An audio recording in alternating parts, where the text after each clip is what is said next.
അഗ്നിസാക്ഷി. രചന പൗർണമി. അവതരണം മിത്രവിന്ദ. സായിറാമിന്റെ വാക്കുകൾ കേട്ടതും അജു ഒന്നയഞ്ഞു. ഓക്കെ, ഞാൻ ആ മനയിൽ പോയിട്ട് എന്താന്ന് വെച്ചാൽ ബാക്കി ആലോചിക്കാം. തൽക്കാലം അവരവിടെ നിൽക്കട്ടെ. ആക്ച്വലി ആ സൈറ്റ് ഒന്ന് വിസിറ്റ് ചെയ്തിട്ടേ പ്രോജക്റ്റ് എങ്ങനെ സ്റ്റാർട്ട് ചെയ്യും എന്നുള്ള ഒരു ഐഡിയ എനിക്കും കിട്ടുള്ളൂ. അജു സായിറാമിനോട് പറഞ്ഞു. അദ്ദേഹത്തിന് സമാധാനം തോന്നി. അല്ലെങ്കിലും തന്റെ മകൻ അത്ര മനസാക്ഷിയില്ലാത്തവനല്ല എന്ന് അയാൾക്ക് ഉറപ്പുണ്ട്. മകനെക്കുറിച്ച് ഓർത്തപ്പോ ആ പിതാവിനും അഭിമാനം തോന്നി. മോനെ, നീ വന്നില്ലെങ്കിലും അതൊക്കെ നമ്മുടെ ഒരു ടീമിനെ വെച്ച് ഓക്കെ ആക്കാമല്ലോ. നീ ഈ സിറ്റുവേഷനിൽ മാറി നിന്ന കമ്പനിയിലെ കാര്യങ്ങൾ അവതാളത്തിലായി പോകൂലോ. പിന്നെ അബിയുടെ കാര്യം നിനക്കറിയാവുന്നതല്ലേ. അജു മനയിലേക്ക് പോകുന്നു എന്ന് കേട്ടപ്പോൾ സായിറാം അവനോട് തന്റെ ആശങ്ക പങ്കുവച്ചു. നോ ഡാറ്റ്, എനിക്ക് തന്നെ അത് ചെയ്യണം. എങ്കിലേ എനിക്ക് ആ ഒരു സാറ്റിസ്ഫാക്ഷൻ കിട്ടത്തുള്ളൂ. അവിടെ ഓരോ മാറ്റവും എൻ്റെ കൈകൊണ്ട് തന്നെ എനിക്ക് തന്നെ വരുത്തണമെന്ന് എൻ്റെ മനസ്സെന്നോട് പറയുന്നു. ഇതെൻ്റെ ഒരു വലിയ ഡ്രീം പ്രോജക്റ്റാണ്. അപ്പോൾ ഞാൻ സ്വപ്നം കണ്ട പോലെ തന്നെയാക്കി മാറ്റണമെങ്കിൽ എൻ്റെ പ്രസൻസ് അവിടെ കൂടിയേ തീരൂ. പിന്നെ ഇവിടെ ഇപ്പോൾ മനു ഉണ്ടല്ലോ. ഡാഡി പേടിക്കണ്ട, ഞങ്ങൾ ശ്രദ്ധിച്ചോളാം. അജു എക്സൈറ്റ്മെന്റോട് കൂടി പറഞ്ഞു. ഓക്കെ മോനെ, എങ്കിൽ നീ അവിടുത്തെ കാര്യങ്ങളൊക്കെ അറേഞ്ച് ചെയ്തിട്ട് വാ. മനയിൽ നമുക്ക് എന്താന്ന് വെച്ചാ നീ വന്നിട്ട് സ്റ്റാർട്ട് ചെയ്യാം. മകന്റെ ആഗ്രഹം മനസ്സിലാക്കിയ സായിറാം അത് അംഗീകരിച്ചു. Okay dad, I will call you later. അവൻ കോൾ കട്ട് ചെയ്തു. രാത്രിയിലെ പണികളെല്ലാം ഒതുക്കി ചേട്ടനും അമ്മയ്ക്കും ആഹാരം കൊടുക്കാൻ വേണ്ടി വന്നതാണ് ദേവു. ഒരു പാത്രത്തിലായി എടുത്ത കഞ്ഞി അവന്റെ വായിലായി ഇറ്റിച്ചു കൊടുക്കുമ്പോൾ അവളുടെ കണ്ണുകൾ എന്നത്തെയും പോലെ നിറഞ്ഞു. ദേവുട്ടി. അവന്റെ വിളി ഇപ്പോഴും കർണപടത്തിൽ മുഴങ്ങുന്നതായി അവൾക്ക് തോന്നി. എന്റെ ഏട്ടൻ അഗ്നിവംശ്. 2 വർഷം മുമ്പ് ഈ വീടിന്റെ വിളക്കായി നിറഞ്ഞു നിന്നിരുന്ന ഒരുവൻ. എന്റെ രാജകുമാരിക്ക് ഏട്ടനൊരു രാജകുമാരനെ കൊണ്ടുവരും. ഏട്ടൻ എപ്പോഴും പറയാറുള്ള വാക്ക്. രാജകുമാരനെയൊന്നും ദേവു ആഗ്രഹിച്ചിട്ടില്ല.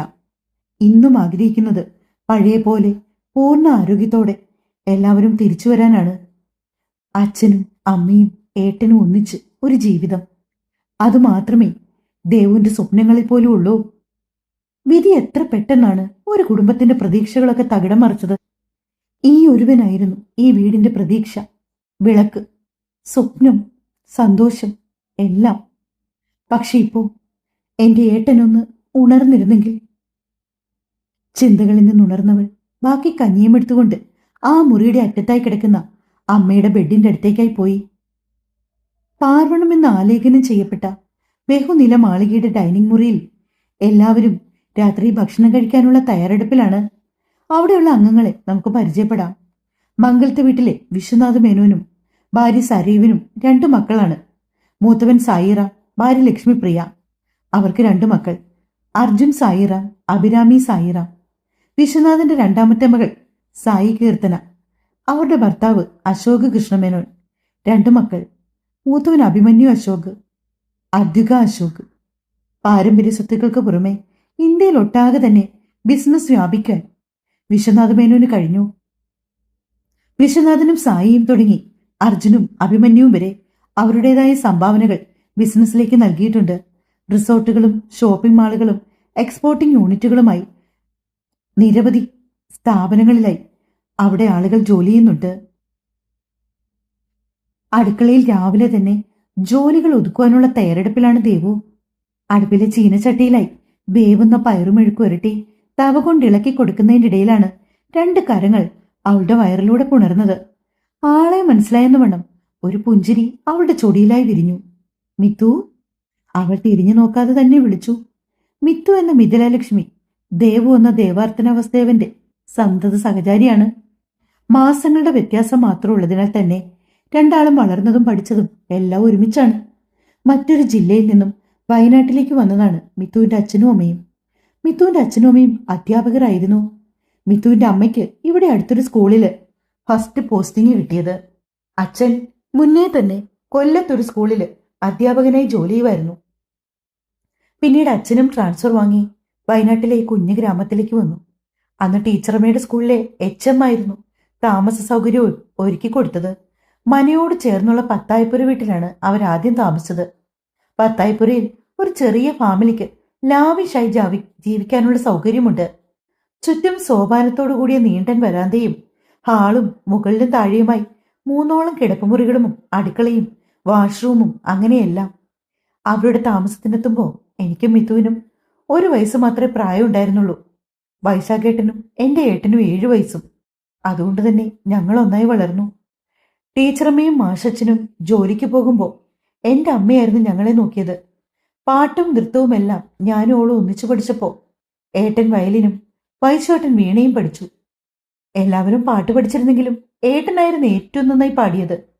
ഈ നാട്ടുകാർ അല്ലെങ്കിലും ഞങ്ങളുടെ ഈ നാട് വിട്ടുപോകാനുള്ള ഇഷ്ടക്കേടുകൊണ്ട് പിന്നീട് അടുത്തായി തന്നെ സ്ഥലം വാങ്ങി വീടൊക്കെ വെച്ച് ഇവിടെ സെറ്റിൽഡായി മാഷും ടീച്ചറുമേയും. എങ്കിലും ഇന്നും 2 കുടുംബങ്ങൾ തമ്മിലുള്ള സ്നേഹബന്ധത്തിന് ഒരു മാറ്റവും വന്നിട്ടില്ല. കുറച്ചു നാൾ മുന്നേ വരെയും എല്ലാവരും ഒത്തുകൂടുമ്പോൾ ഇതൊരു ദേവസദസ്സിന് സമമായിരുന്നു. ഏട്ടന്മാർ പാടുകയും ഇൻസ്ട്രുമെന്റ് പ്ലേ ചെയ്യുകയും ചെയ്യുമ്പോൾ എന്റെയും മിത്തുവിന്റെയും ചിലങ്കകളുടെ ശബ്ദം ഇവിടെ മുഴങ്ങിക്കേട്ടിരുന്നു. എല്ലാവരും ഇപ്പോഴും ഒത്തുകൂടാറുണ്ട്. പക്ഷെ ഒരിക്കലും പഴയ പോലെ ആകുന്നില്ല. ആ സന്തോഷം നിറയുന്നില്ല എന്നു മാത്രം. വൈശാഖേട്ടൻ ഇപ്പോൾ ബാംഗ്ലൂരിലെ ഒരു IT കമ്പനിയിലാണ്. എൻ്റെ ഏട്ടൻ MBA റാങ്ക് ഹോൾഡർ ആയിരുന്നു. ബാംഗ്ലൂരിൽ പ്രശസ്തമായ ഒരു കമ്പനിയിൽ ട്രെയിനിങ് കഴിഞ്ഞ് ക്യാമ്പസ് സെലക്ഷൻ വഴി മുംബൈയിൽ ഒരു കമ്പനിയിൽ HR ജോലി ചെയ്യാനിരിക്കുകയാണ് ഈ പരീക്ഷണങ്ങളെല്ലാം ഞങ്ങളെ തേടി വന്നത്. ഏട്ടൻ്റെ അമ്മയുടെ ഈ അവസ്ഥയിൽ അച്ഛനും ശാരീരികമായും മാനസികമായും തകർന്നു. എനിക്കങ്ങനെ തളർന്നു വീഴാൻ കഴിയില്ല. കാരണം ഞാൻ എന്ന വ്യക്തി തളർന്നു പോയാൽ ഈ 3 ജീവനുകളുടെ അവസ്ഥ എന്താകും? ഏട്ടൻ്റെ ആഗ്രഹം പോലെ എന്ത് പ്രതിസന്ധി ഉണ്ടായാലും പഠിക്കണമെന്ന് തന്നെയായിരുന്നു എൻ്റെ തീരുമാനം. വളരെ കഷ്ടപ്പെട്ടായാലും ഞാനത് ചെയ്യുന്നുണ്ട്. അതിനിടയിൽ വീട്ടിലെ കാര്യങ്ങളും അമ്മയുടെ ഏട്ടൻ്റെയും മരുന്ന് കടങ്ങൾ, ക്ഷേത്രത്തിൽ നിന്ന് കിട്ടുന്ന തുച്ഛമായ വരുമാനം, പറമ്പിൽ നിന്നുള്ള ആദായം കൊണ്ടൊന്നും തികയില്ല. ഡാൻസ് ക്ലാസ്സിൽ നിന്നുള്ള വരുമാനം വലിയ ആശ്വാസം തന്നെയാണ്. ഒന്ന് തളർന്നു വീഴുമ്പോൾ താങ്ങായി മാഷച്ചനും ആ കുടുംബവും ഉണ്ട്. അത് മതി, അത് മാത്രം മതി ദേവുവിന്. നീ എന്താ ആലോചിക്കുന്നേ? മിത്തുവിന്റെ ശബ്ദം അവളെ ഓർമ്മകളിൽ നിന്നുണർത്തി. ഒന്നുമില്ലടി, ചുമ്മാ. ദേവു ചുമൽ കൂച്ചി പറഞ്ഞു. നിന്റെ ജോലി കഴിഞ്ഞോ? ഇന്നലെ പുതിയ കുട്ടികൾ ജോയിൻ ചെയ്യുന്നേ. ഞാൻ കൂടെ സഹായിക്കാം ജോലി തീർക്കാന്, മിത്തു അവളോട് പറഞ്ഞു. വേണ്ടടി, എല്ലാം ഓക്കെ ആയി. നമുക്കിനി മണ്ഡപത്തിലേക്ക് പോകാം. ദേവു മിത്തുവിന്റെ കൈകൾ പിടിച്ച് അവളെ നോക്കി പറയുകയാണ്. ദേവുവും മിത്തുവും ചേർന്നാണ് നൃത്തം പഠിപ്പിക്കുന്നത്. രണ്ടാളും നല്ല നർത്തകർ ആയതുകൊണ്ട് അത്യാവശ്യം കുട്ടികൾ പഠിക്കാൻ വരുന്നുണ്ട്. 2-3 ബാച്ചുകളായി 30ഓളം കുട്ടികളുണ്ട്. ശനി ഞായർ ദിവസങ്ങളിലാണ് വെക്കേഷൻ അല്ലാത്ത സമയങ്ങളിൽ ക്ലാസ് കൂടുതലുള്ളൂ. രാവിലെ കമ്പനിയിലേക്ക് പോകാനുള്ള തയ്യാറെടുപ്പ് നടത്തിയതിനിടയിലാണ് സായിറാമിനെ തേടി അജുവിന്റെ കോൾ എത്തുന്നത്. ഡാഡ്, ഞാൻ നെക്സ്റ്റ് മന്ത് നാട്ടിലേക്ക് വരുന്നുണ്ട്, നമ്മുടെ മനയിലേക്ക്. അജു സായിറാമിനോട് കോൾ എടുത്ത ഉടനെ തന്നെ പറഞ്ഞു. അപ്പോൾ മോൻ അവിടെ താമസിക്കുന്നവരുടെ കാര്യം എങ്ങനെയാ? സായിറാം ആശങ്കയോടെ ചോദിച്ചു. അത് ഞാൻ പറഞ്ഞിരുന്നല്ലോ, എനിക്കവിടെ കുറച്ച് അറേഞ്ച്മെന്റ്സ് ഒക്കെ നടത്താനുണ്ട്. എത്രയും പെട്ടെന്ന് അവിടെ എത്തി അതെല്ലാം സ്റ്റാർട്ട് ചെയ്യണം. ഞങ്ങളിവിടെ സ്റ്റേ ചെയ്യുന്നതിൽ അവർക്ക് ഇഷ്യൂ ഇല്ലെങ്കിൽ എനിക്കും പ്രോബ്ലം ഇല്ല. പിന്നെ അവരോട് ഞങ്ങൾക്കുള്ള ഫുഡ് പ്രിപ്പയർ ചെയ്യാൻ പറയണം. അജു തന്റെ ഡിമാൻഡ് മുന്നോട്ട് വെച്ചു. അതെന്തിനാ അജു അവരെ ബുദ്ധിമുട്ടിക്കുന്നേ? നമ്മുടെ തന്നെ ഒരു ടീമിനെ അറേഞ്ച് ചെയ്താൽ ഫുഡും ക്ലീനിങ്ങും ഒക്കെ അവർ ചെയ്തു തരില്ലേ? പിന്നെ അവർക്ക് കേരള ഫുഡൊക്കെ മാത്രമേ പ്രിപ്പയർ ചെയ്യാൻ അറിയത്തുള്ളൂ. Moreover there Brahmins. Non veg ഒന്നും അവർ കൈകൊണ്ട് തൊടുവോ അങ്ങോട്ടേക്ക് കയറ്റുവോ ചെയ്യുമെന്ന് എനിക്ക് തോന്നില്ല. റാം തന്റെ അഭിപ്രായം മകനോട് പറഞ്ഞു. അവർക്ക് ബുദ്ധിമുട്ടുണ്ടോയെന്ന് ഞാൻ അന്വേഷിക്കുന്നത് എന്തിനാ ഡാഡ്? നമ്മുടെ പ്രോപ്പർട്ടിയിൽ അവർ താമസിക്കുന്നു. സോ റെന്റ് എന്തായാലും കിട്ടാൻ പോണില്ല. അവരിങ്ങനെ എന്തെങ്കിലുമൊക്കെ ചെയ്യട്ടെ. എനിക്കവരെ ഫേവർ ചെയ്യേണ്ട കാര്യമൊന്നുമില്ല. സോ ക്ലീനിങ്, കുക്കിങ് ഒക്കെ അവരുടെ മാത്രം ഡ്യൂട്ടിയാണ്. പിന്നെ എനിക്കവിടെ കുറച്ച് നാള് ഈ ഒരു ടീംസും ബോഡി ഗാർഡ്സും ഒന്നുമില്ലാതെ സമാധാനമായിട്ട് ജീവിക്കണം. ഞങ്ങൾ മാത്രമേ ഇങ്ങോട്ട് പോകുന്നുള്ളൂ. പിന്നെ അവർ ഞങ്ങൾക്ക് വേണ്ടി നോൺ വെജ് ഫുഡ് പ്രിപ്പയർ ചെയ്യാൻ ഞാൻ നിർബന്ധിക്കില്ല. അത്രയും ചീപ്പല്ല ഞാൻ. അങ്ങനെ കഴിക്കാൻ തോന്നിയാൽ ഞങ്ങൾ പുറത്തു പോയി കഴിച്ചോളാം. അവരവിടെ നിൽക്കുന്നിടത്തോളം അവരുടെ ഡിസ്റ്റൻസ് ഞങ്ങൾക്കായി മാറ്റാൻ ഞാൻ നിർബന്ധിക്കില്ല. അജു തന്റെ നിലപാട് അറിയിച്ചു. അപ്പോൾ നിന്റെ സേഫ്റ്റി? ഗാർഡ്സ് ഇല്ലാതെ എങ്ങനെ നീ അവിടെ നിൽക്കും? നിനക്കറിയാലോ നമ്മുടെ കാര്യങ്ങൾ. സായിറാമിൽ ഒരു പിതാവിന്റെ സഹജമായ ആശങ്കയുണർന്നു. ഞങ്ങൾക്ക് അത്യാവശ്യം ഞങ്ങളുടെ സേഫ്റ്റി നോക്കാൻ ഗാർഡ്സ് ആവശ്യമാണെന്ന് ടാഡിന് തോന്നുന്നുണ്ടോ? ഞാനിപ്പോഴും അർജുൻ സായിറാം തന്നെയാണ്. പഠിച്ചതൊന്നും മറക്കില്ല. അവൻ പറഞ്ഞത് കേട്ട് അയാളുടെ ചൊടികളിലും ഒരു പുഞ്ചിരി വിരിഞ്ഞു. അടിയും ഇടിയും മുതൽ ഷൂട്ടിങ്ങും ബോക്സിങ്ങും എല്ലാം പയറ്റി തെളിഞ്ഞവനോടാണ് ഞാൻ സെൽഫ് പ്രൊട്ടക്ഷനെ കുറിച്ച് പറയുന്നത്. കുട്ടികൾ പോയി കഴിഞ്ഞപ്പോൾ തന്നെ ഉച്ചയായിരുന്നു. ഉച്ചയ്ക്ക് ശേഷം ഒരു ബാച്ച് കുട്ടികൾ കൂടി വരാനുണ്ട്. അമ്മയ്ക്കും ചേട്ടനും ഭക്ഷണം കൊടുക്കുവാൻ ദേവുവിനോടൊപ്പം വന്നാണ് മിത്തു. കഞ്ഞിയെടുത്ത് റൂമിലായി ചെന്നപ്പോൾ കണ്ടു കണ്ണ് തുറന്നു കിടക്കുന്ന അഗ്നിയെ. അമ്മയുടെ കൈകാലുകൾ ചെറുതായി ചലിക്കാറുണ്ട്. അഗ്നിയേട്ടൻ ചുറ്റുമുള്ളത് അറിയുന്നുണ്ടെന്ന് ഡോക്ടർ പറഞ്ഞത് അവൾ ഓർത്തു. എങ്കിലും നിശ്ചലരായ അമ്മയും അഗ്നിയും അവളുടെ ഹൃദയത്തിൽ വേദന സൃഷ്ടിച്ചു. ദേവും മിത്തുവും ഉച്ചയ്ക്കത്തെ ഫുഡ് കഴിച്ച് റെസ്റ്റ് എടുക്കുമ്പോഴാണ് വൈശാഖിന്റെ ഫോൺ കോള് മിത്തുവിനെ തേടിയെത്തുന്നത്. മിത്തുമോളെ, നീ മനയിലാണോ ഇപ്പോഴുള്ളത്? വൈശാഖ് അവളോട് ചോദിച്ചു. അതേ ഏട്ടാ, ഞാൻ മനയിലുണ്ടല്ലോ. എന്തെങ്കിലും ആവശ്യമുണ്ടോ? അവൾ അവനോട് തിരക്കി. ഏയ്, ഞാൻ ചുമ്മാ തിരക്കിയതാ. ദേവൂട്ടി എവിടെ? അവൻ അവളെ തിരക്കി. ആ ഏട്ടാ, ഫോൺ സ്പീക്കറിലാ. ഏട്ടൻ പറഞ്ഞു. ഞങ്ങൾ രണ്ടാളും കേൾക്കുന്നുണ്ട്. ദേവു അവനോട് പറഞ്ഞു. ആ, അത് നന്നായി. രണ്ടാൾക്കും കേൾക്കാൻ വേണ്ടി തന്നെയാ പറയുന്നത്. ഡിഗ്രി എക്സാം എല്ലാം കഴിഞ്ഞില്ലേ? ഇനിയിപ്പോ എന്താ പ്ലാന്? വൈശാഖ് ഒരു ഏട്ടന്റെ കടമയോടെ ചോദിച്ചു. എന്റെ ജീവിതം ഞാൻ പ്രതീക്ഷിക്കുന്നത് പോലെ അല്ലല്ലോ ഏട്ടാ പോയിക്കൊണ്ടിരിക്കുന്നത്. ആദ്യം റിസൾട്ട് വരട്ടെ, എന്നിട്ടല്ലേ. മിഥു ബി.എഡിന് പോകുന്നു അല്ലേടി? മിഥുവിനോടെന്ന പോലെ ദേവു ചോദിച്ചു. ഞാൻ മാത്രമായിട്ടല്ല, ഞാൻ പോകുമ്പോൾ എൻ്റെ കൂടെ എൻ്റെ മോളും കാണും ബി.എഡിന്, അല്ലേ വൈശേട്ടാ? മിഥു ദേവിനോട് ഒന്ന് പരിഭവിച്ചുകൊണ്ട് പറഞ്ഞു. അതങ്ങനെ തന്നെ മിഥുട്ടി. ഇവളല്ലേ പണ്ടേ ടീച്ചറാകണമെന്ന് പറഞ്ഞ് നടന്നിരുന്നത്. എന്നിട്ടിപ്പോൾ നിനക്ക് എന്തു പറ്റി ദേവു? വൈശാഖ് അവളോട് തിരക്കി. അതേട്ടാ, അത് അന്നത്തെ എൻ്റെ സാഹചര്യം കൊണ്ടായിരുന്നു. പക്ഷെ ഇന്നതല്ലല്ലോ. ദേവു കുറച്ച് വിഷമത്തോടെ പറഞ്ഞു. നീ കൂടുതലൊന്നും പറയേണ്ട ദേവു. സാഹചര്യമൊക്കെ നമുക്ക് ഉണ്ടാക്കണം. പ്രതിസന്ധികൾ വരുമ്പോൾ അതിനെ തരണം ചെയ്യാനാണ് നോക്കേണ്ടത്, അല്ലാതെ അതിൽ നിന്നും ഒളിച്ചോടാനല്ല. വൈശാഖ് ദേവുവിനോട് ദേഷ്യപ്പെട്ട് പറഞ്ഞു. മിഥുവും അവന്റെ വാക്കുകളെ അനുകൂലിച്ചുകൊണ്ട് നിൽക്കുകയാണ്. പിന്നെയും കുറച്ചു നേരം അവരോട് സംസാരിച്ചു കഴിഞ്ഞ ശേഷമാണ് വൈശാഖ് ഫോൺ വെച്ചത്. ഞാൻ പറയാനുള്ളത് പറഞ്ഞു. ഇനി നീ നിന്റെ ദുരഭിമാനമൊക്കെ മാറ്റിവെച്ച് എന്താണെന്ന് വെച്ചാൽ തീരുമാനിക്കും. മിഥു അവസാനമായി അവളോട് പറഞ്ഞു നിർത്തി.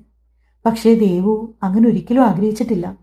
വീടെടുത്ത് തരാമെന്ന് മാഷച്ചനും വൈശാഖേട്ടനും പറഞ്ഞതാണ്. ഒരുപാട് സഹായിച്ചവരെ ഇനിയും ബുദ്ധിമുട്ടിക്കാൻ അച്ഛനും തനിക്കും താല്പര്യമില്ല. സ്വന്തമായി അധ്വാനിച്ച് നേടുന്നതിന് ഒരു സുഖമുണ്ടെന്ന് ദേവു മനസ്സിലോർത്തു. മിത്തു പോയപ്പോൾ ഏകദേശം സന്ധ്യയായി. പിന്നീട് കാവിലും തുളസിത്തറയിലും അകത്ത് പൂജാമുറിയിലും സന്ധ്യാദീപം തെളിച്ച ശേഷം അവളൊരു സരസ്വതി കീർത്തനം ആലപിച്ചു. ആ മനയുടെ ഓരോ ചുവരുകളിലും തട്ടി അവളുടെ മനോഹരമായ ശബ്ദം പ്രതിഫലിച്ചു. മരുന്ന് കൊടുക്കണമെന്നതുകൊണ്ട് അമ്മയ്ക്കും അഗ്നിക്കും നേരത്തെ ഭക്ഷണവും കൊടുക്കാറുണ്ട്. അതിനുശേഷം അച്ഛനും മോളും സോപാനപ്പടിയിലിരുന്ന് കുറച്ചു നേരം സംസാരിക്കും. ഇന്നിപ്പോൾ രണ്ടാൾക്കിടയിൽ മൗനമാണ്. കഴിഞ്ഞ കാലത്തെ ചില സുഖമുള്ള ഓർമ്മകൾ ആ നേരമത്രയും ഇരുവരുടെയും മനസ്സിലേക്ക് അരിച്ചിറങ്ങുകയായിരുന്നു. മിഥുവും ദേവുവും അഗ്നിയും വൈശാഖും ഒക്കെ ഒളിച്ചു കളിച്ചു കാണും. വളർന്ന ബാല്യം. അന്നൊക്കെ മാഷും ടീച്ചറും കുട്ടികളും ഒക്കെ മനയോട് ചേർന്നുള്ള പത്തായപ്പുര വീട്ടിലെ താമസം. രാത്രിയാകുമ്പോൾ രണ്ട് കുടുംബത്തിലുള്ളവരും ഉമ്മറത്ത് ഒത്തുകൂടും. അച്ഛനും മാഷും ലോകകാര്യം പറയുമ്പോൾ ടീച്ചറും അമ്മയും നാട്ടുവിശേഷങ്ങൾ പങ്കുവയ്ക്കും. കുട്ടികളായി ഞങ്ങൾ പലതരം കളികളും. എല്ലാവരും ചേർന്ന് അന്താക്ഷരിയാകും മിക്കപ്പോഴും കളിക്കുക. അന്താക്ഷരി കളിക്കുന്ന ദിവസം അഗ്നിയും മിഥുവും കൂടി അടിയിട്ടായിരിക്കും അവസാനിക്കുന്നത്. ഇതിൽ ഞാൻ ഉണ്ണിയേട്ടനോട് മിണ്ടില്ല എന്ന് പറഞ്ഞു പോകുന്നവൾ പിറ്റേന്ന് രാവിലെ തന്നെ ഏട്ടന്റെ കയ്യിൽ തൂങ്ങാൻ വന്നിട്ടുണ്ടാകും. ഞങ്ങളുടെ കൂട്ടത്തിൽ നല്ല ആക്റ്റീവ് അവർ രണ്ടുമായിരുന്നു. ഞാനും വൈശുവേട്ടനും കുറച്ച് സൈലന്റ് ടൈപ്പാണ് അന്നും. ഞങ്ങൾക്ക് കൂടി വേണ്ടിയിട്ട് ആ രണ്ടെണ്ണം സംസാരിക്കുന്നുമുണ്ട്. മിക്കവരും ഇങ്ങനെയാണ് പറയാറ്. പക്ഷെ അന്ന് ഭഗവാൻ എൻ്റെ ഏട്ടനെ കൊണ്ട് ഒരുപാട് സംസാരിപ്പിച്ചത് ഇന്നിങ്ങനെ നാവ് ഉയർത്താൻ കഴിയാതെ കെടുത്താനായിരുന്നോ? നിറദീപത്തിൽ നോക്കി ദേവു അറിയാതെ മനസ്സിൽ ചോദിച്ചുപോയി. ഓർമ്മകൾ ദേവുവിന്റെ കണ്ണുകളെ ഈറനണിയിച്ചു. മോളെ, അച്ഛന്റെ ശബ്ദമാണ് അവളെ ഓർമ്മകളിൽ നിന്നും തിരികെ കൊണ്ടുവന്നത്. എന്താ അച്ഛ? മോളെ, ആ ആശ്രമത്തിലെ ചികിത്സയ്ക്ക് വേണ്ടി ഉണ്ണിയും അമ്മയും കൊണ്ടുവന്ന കാര്യം മാഷ് പറഞ്ഞിരുന്നു. കൂട്ടിനാരെ ആവശ്യമില്ലെന്നാണ് പറഞ്ഞത്. വലിയ ഒരു തുകയും വേണ്ടത്രേ. മോൾ എന്തു പറയുന്നു? അലോപ്പതിയിൽ ഇത്രയൊക്കെ പണം നമ്മൾ മുടക്കിയില്ലേ? എന്നിട്ടും വലിയ മാറ്റമൊന്നും ഉണ്ടായിട്ടില്ലല്ലോ. ഇനി ഇതിലൂടെ ഒന്ന് നോക്കിയാലോ? ശരിയാകുമെന്ന് മനസ്സ് പറയുന്നു. ഭഗവാൻ നമ്മളെ എങ്ങനെ ഉപേക്ഷിക്കില്ലെന്ന് ഒരു തോന്നല്. വാസുദേവൻ പ്രതീക്ഷയോടെ പറഞ്ഞു. ഞാനും അത് ചിന്തിച്ചിരുന്നു അച്ഛാ. ഇടുക്കിയിലാണ് ആ ആശ്രമമെന്നാ മാഷച്ചൻ പറഞ്ഞത്. ദൂരമുണ്ട്. എന്തായാലും നമുക്ക് അവിടെ ഒന്ന് കാണിക്കാം. കേട്ടപ്പം മുതൽ എന്റെ മനസ്സിലും എന്തോ ഒരു പ്രതീക്ഷ. ദേവവും അദ്ദേഹത്തെ അനുകൂലിച്ചുകൊണ്ട് പറഞ്ഞു. എന്ന് പോകാമെന്ന് നാളെ മാഷിനോട് കൂടി ആലോചിക്കാം മോളെ. അവരുടെ സൗകര്യം കൂടി നോക്കണമല്ലോ. അതിന് മറുപടിയായി അവൾ ഒന്നു മൂളി. മോളെ, പിന്നെ സായിറാം വിളിച്ചു. അദ്ദേഹത്തിന്റെ മകനും കൂട്ടുകാരും ഇവിടേക്ക് വരുന്നുണ്ടെന്ന്. ഇവിടെ താമസിച്ച് അവർക്ക് എന്തൊക്കെയോ ജോലികളുണ്ട്. മന ടൂറിസ്റ്റ് ഹോം ആക്കാനോ മറ്റോ ആണെന്നാ അവർ വാങ്ങിയത്. അവർക്ക് ഭക്ഷണവും താമസവും നമ്മൾ ഇവിടെ തരപ്പെടുത്തണമെന്ന് അദ്ദേഹം പറഞ്ഞു. വാസുദേവൻ ദേവുവിനോട് പറഞ്ഞു. അതച്ഛ, അവർ മത്സ്യവും മാംസവും ഒക്കെ ഉപയോഗിക്കുന്ന കാര്യം ഇപ്പോ ഈ മന അവരുടെ ആണെങ്കിലും നമ്മൾ താമസിക്കുന്നത് വരെയെങ്കിലും നമ്മുടെ വിശ്വാസങ്ങളും ആചാരങ്ങളും പാലിക്കണം എന്നാ എൻ്റെ മനസ്സിൽ. പിന്നെ താമസം അവർക്ക് പത്തായപ്പുരയിലായാൽ പോരെ. അതാവുമ്പോൾ നമുക്ക് അവർക്കും ബുദ്ധിമുട്ടില്ലല്ലോ. ദേവു തെല്ല് നീരസത്തോടെ പറഞ്ഞു. മോളെ, അങ്ങനെ പറയാനുള്ള അർഹത നമുക്കുണ്ടോ? ഇതിപ്പോ അവർ പണം കൊടുത്ത് സ്വന്തമാക്കിയ അവരുടെ മനയാണ്. അവരെവിടെ താമസിക്കണമെന്ന് അവരല്ലേ തീരുമാനിക്കേണ്ടത്. നമ്മൾ തൽക്കാലം ഇവിടെ താമസിക്കാൻ പറഞ്ഞത് തന്നെ അവർ നൽകുന്ന ഔദാര്യമല്ലേ. പിന്നെ നമ്മളെങ്ങനാ അവരോട് അങ്ങനെയൊക്കെ പറയുന്നേ? ആ ദേഷ്യത്തിന് അവർ ഇറക്കി വിട്ടാ നമ്മൾ എവിടെ പോയി താമസിക്കും? പിന്നെ മത്സ്യവും മാംസവും നമ്മളുള്ള കാലത്തോളം മനയിൽ ഉപയോഗിക്കാതിരിക്കാമോ എന്ന് ചോദിക്കാം. എങ്കിലും അവരോട് കണിശം കാട്ടാൻ നമുക്കാകുമോ? പിന്നെ ഇവിടുന്ന് മാറുന്ന കാര്യം നമുക്കിപ്പോൾ സാധ്യമാകുമെന്ന് നിനക്ക് തോന്നുന്നുണ്ടോ കുട്ടിയെ? നമ്മുടെ ഗതികേട് കൊണ്ടാണിതൊക്കെ. മുൻജന്മ പാപമാകും. അതൊന്നും അനുഭവിക്കാതെ തരമില്ല. എങ്കിലും അവർ ഇറക്കി വിടും മുമ്പ് ഒരു കുഞ്ഞു വീട് തരപ്പെടുത്തണം. എൻ്റെ ഉണ്ണി, അവൻ ഈ അവസ്ഥ വന്നില്ലായിരുന്നെങ്കിൽ എൻ്റെ കുട്ടി ഇതൊന്നും നഷ്ടപ്പെടാൻ അനുവദിക്കില്ലായിരുന്നു. കുറഞ്ഞപക്ഷം നമ്മുടെ മനയും കാവും കുളങ്ങളും എങ്കിലും അവൻ കൈവിട്ടു പോകാതെ നോക്കിയേനെ. എൻ്റെ കുട്ടിയുടെ വിധി അവൻ ഇങ്ങനെ ആയിപ്പോയി. ഈ കാവും മനയും കുളവും എല്ലാം ഉപേക്ഷിച്ചു പോകാൻ കഴിയണില്ല മോളെ. കാലാകാലങ്ങളായി ആരാധിച്ചു പോരുന്ന മൂർത്തികളെ പോലും ഉപേക്ഷിച്ചിറങ്ങേണ്ട അവസ്ഥ ഇങ്ങനൊന്നും ആർക്കും വരാണ്ടിരിക്കട്ടെ. അയാൾ തന്റെ വേദന അടക്കിപ്പിടിക്കാൻ ഒരു പാഴ്ശ്രമം നടത്തി. ദേവുൽ കുറ്റബോധം നിറഞ്ഞു. അച്ഛൻ പറഞ്ഞാണ് ശരി. അച്ഛാ, എല്ലാം വരുന്നിടത്ത് വെച്ച് കാണാം. മഹാദേവൻ ഒരു വഴി കാട്ടിത്തരാതെ ഇരിക്കില്ല നീ. എൻ്റെ അച്ഛൻ അറിഞ്ഞുകൊണ്ട് ആർക്കും ഒരു ദ്രോഹവും ചെയ്തിട്ടില്ലെന്ന് എനിക്കറിയാം. വന്നീ, മരുന്നൊക്കെ കഴിച്ച് എൻ്റെ വാസുക്കുട്ടൻ കിടന്നേ. ഇനിയും ഉറക്കളിച്ച് ആവശ്യമില്ലാത്ത അസുഖം കൂടി ഉണ്ടാക്കണ്ട. രാവിലെ ക്ഷേത്രത്തിൽ പോവേണ്ടതല്ലേ? ഇപ്പൊ തന്നെ നേരെ ഒരുപാടായി. അഗ്നിയുടെ കാര്യത്തിലേക്ക് വന്നാൽ അത് അയാളെ കൂടുതൽ വേദനിപ്പിക്കുകയുള്ളെന്ന് മനസ്സിലാക്കി അവൾ അച്ഛനെയും കൊണ്ട് അകത്തേക്ക് പ്രവേശിച്ചു. അങ്ങനെ 1 മാസം കടന്നുപോയി. അഗ്നിയെയും അമ്മയെയും ഇടുക്കിയിലെ ഒരു ആശ്രമത്തിലേക്ക് മാഷച്ചനും വൈശാഖും വാസുദേവനും ചേർന്ന് ചികിത്സയ്ക്ക് കൊണ്ടാക്കി. മരുന്നുകളുടെയും ആഹാരത്തിന്റെയും ചെറിയ ചിലവുകൾ ഒഴിച്ചാൽ അത് തീർത്തും ഒരു കാരുണ്യാശ്രമമായിരുന്നു.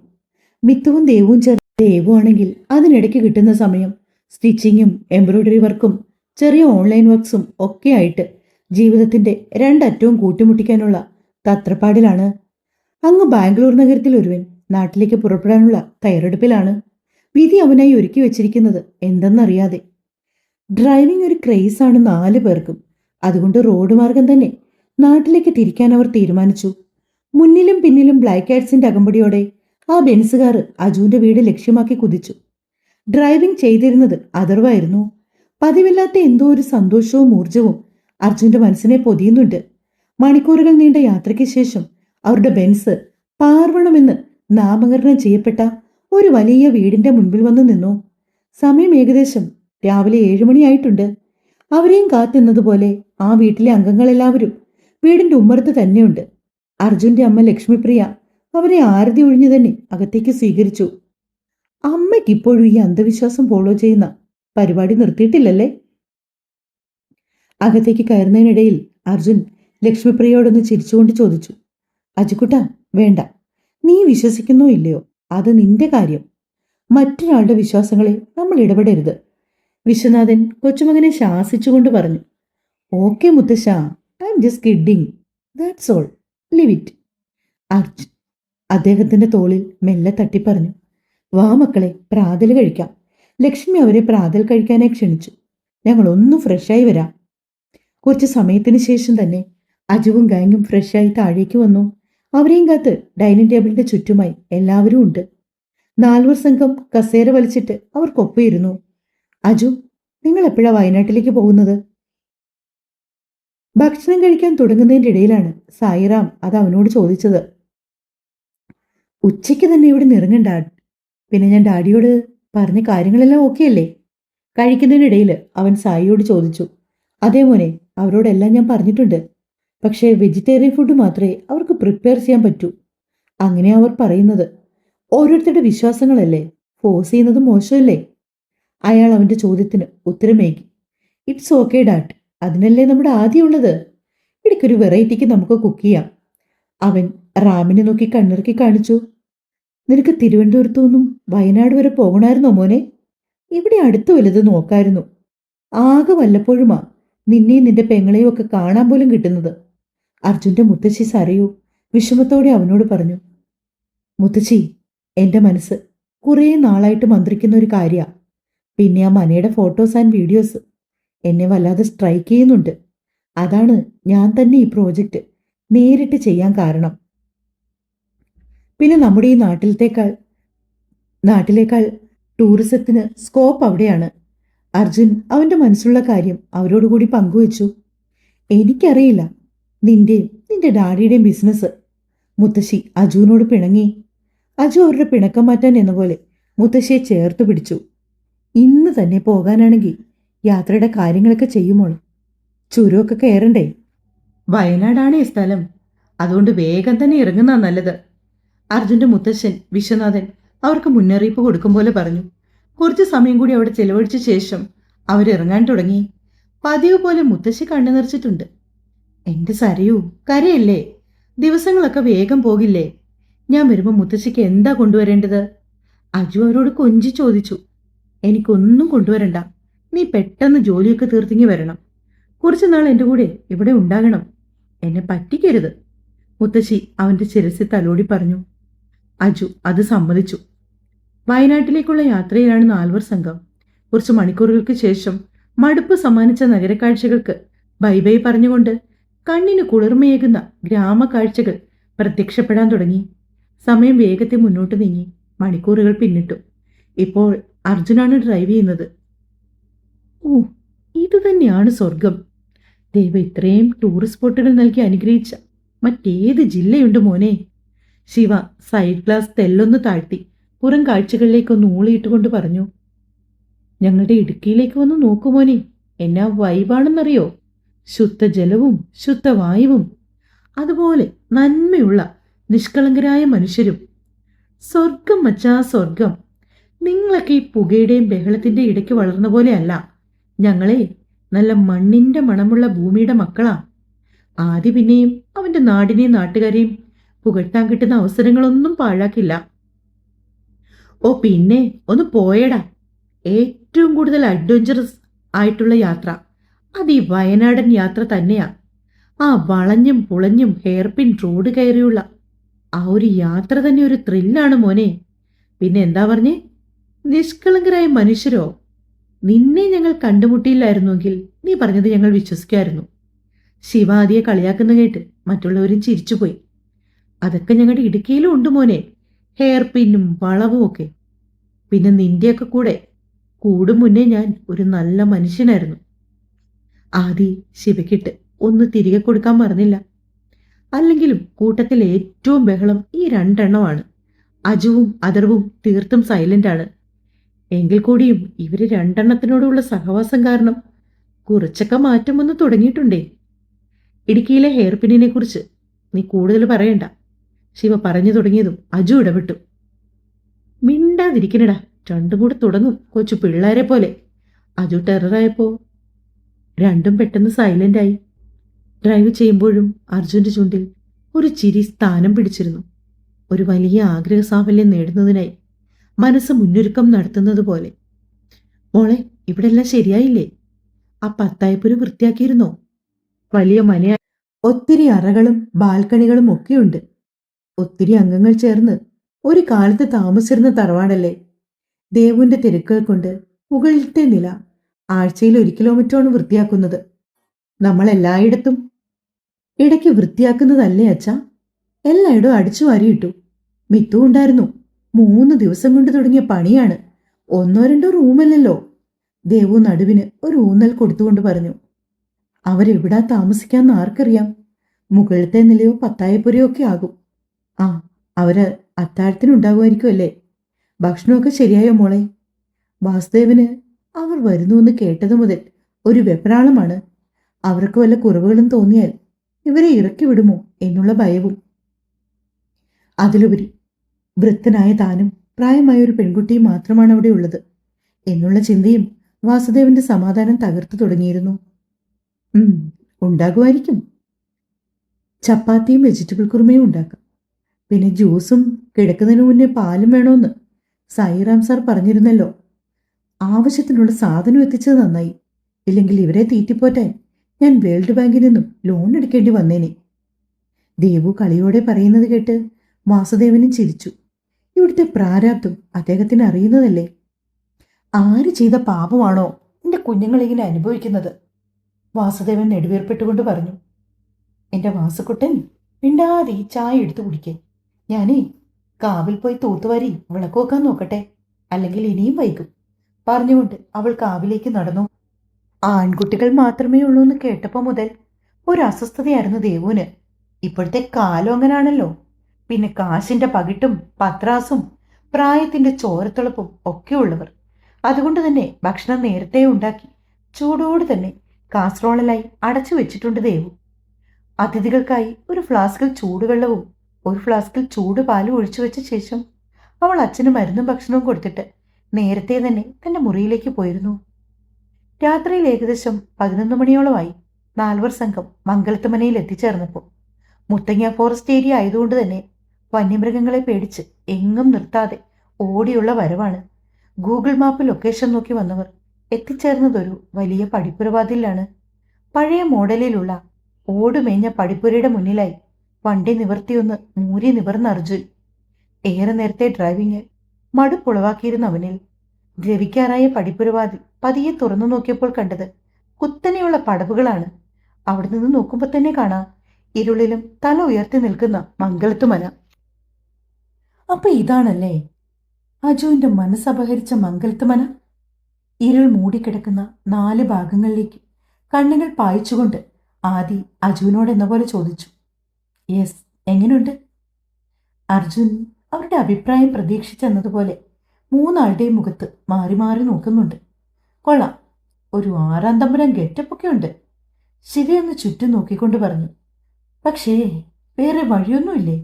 ഈ 1001 പടികളും ഇനി കയറേണ്ടി വരുമോ? ശിവ അല്പം മടിയോടെ ചോദിച്ചു. വേറെ വഴിയുണ്ട്. ഗൂഗിൾ അമ്മച്ചി നമ്മളെ ഇവിടെ കൊണ്ടിട്ട് ട്രാപ്പ് ചെയ്തില്ലേ? ഇനിയിപ്പോൾ പടികൾ കയറിക്കോ. നീ ചെയ്ത പാപങ്ങളൊക്കെ തീരട്ടെ. ആദി ശിവയെ ചോടിപ്പിക്കാൻ എന്ന പോലെ അവനോട് പറഞ്ഞു. അയ്യോ, പാപങ്ങൾ ചെയ്യാത്ത ഇന്നലെ ജനിച്ചു വീണ നിഷ്കളങ്കനായ കുഞ്ഞാവ. ശിവ ഒരു പ്രത്യേക ടോണിൽ ആദിയെ കളിയാക്കി പറഞ്ഞപ്പോൾ ആദ്യമൊന്ന് ഇളിച്ചു കാട്ടി. പാതിരാത്രിയിൽ അതും ഈ പട്ടിക്കാട്ടിൽ വഴി കണ്ടുപിടിച്ച് റിസ്ക് എടുക്കാൻ വയ്യാത്തോണ്ട് തന്നെ അജുവും കൂട്ടരും ഡ്രസ്സടങ്ങിയ ലഗേജ് മാത്രം എടുത്തു. ബാക്കിയുള്ളവ പകലെടുക്കാന്നുള്ള ഉദ്ദേശത്തോടെ വാഹനം ലോക്ക് ചെയ്ത ശേഷം തറവാട് ലക്ഷ്യമാക്കി പടവുകൾ കയറിപ്പോയി. പൂമുഖത്ത് ചാരുകസേരയിലായി അവരെയും കാത്തു തന്നെ വാസുദേവൻ ഇരിപ്പുണ്ട്. അദ്ദേഹം അവരെ സന്തോഷപൂർവ്വം സ്വാഗതം ചെയ്തു.